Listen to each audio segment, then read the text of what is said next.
purchase a machine cost 5,20,000 with an estimate life of 25 years. A sinking fund is created to replace it by a new model at 25% higher cost after 25 years. With a scrap value realized of 25,000, what amount should be set aside every year if the sinking fund investment accumulate at 3.5% compound interest per annum?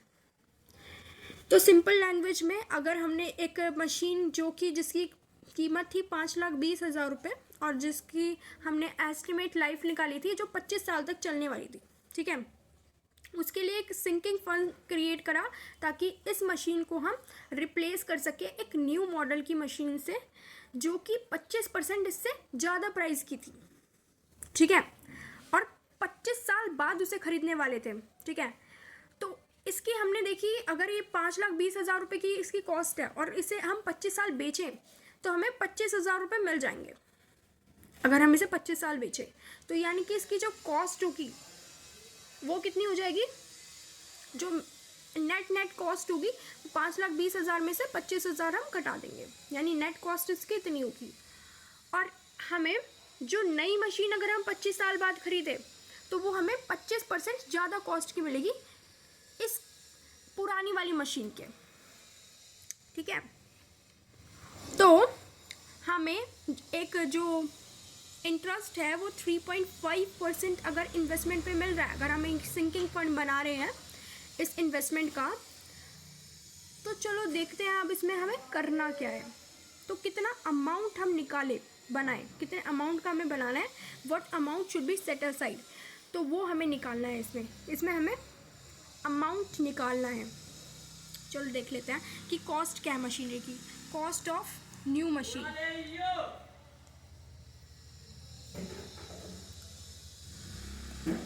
New machine जो पुरानी machine है ना जो 5,20,000 की है उससे 25% extra पे मिलेगी। 25% ऑफ 5,20,000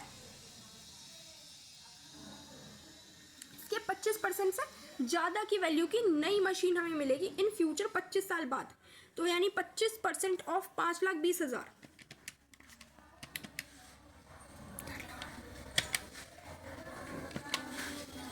$5,20,000 का 25% अगर हम निकालें तो होगा 1,30,000। तो 5,20,000 प्लस 1,30,000, ठीक है। अगर हम इन्हें जोड़ेंगे तो हमें मिल जाएगा 4,50,000 और 6,50,000। 6,50,000 की हमारी इन फ्यूचर वाली वैल्यू है मशीन की, ठीक है, जो हमें फ्यूचर में मिलने वाली है, जो हम खरीदेंगे।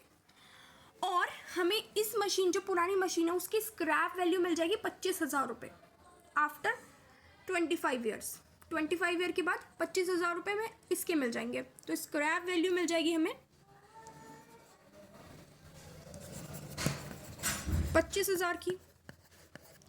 तो यानी कि हमें नेट कितने पैसे चाहिए एक नई मशीन के लिए? नई मशीन के लिए हमें फ्यूचर वैल्यू चाहिए इतनी 6,25,000। 6,25,000 अगर हमारे पास होंगे इतने का फंड हमें इन फ्यूचर चाहिए होगा।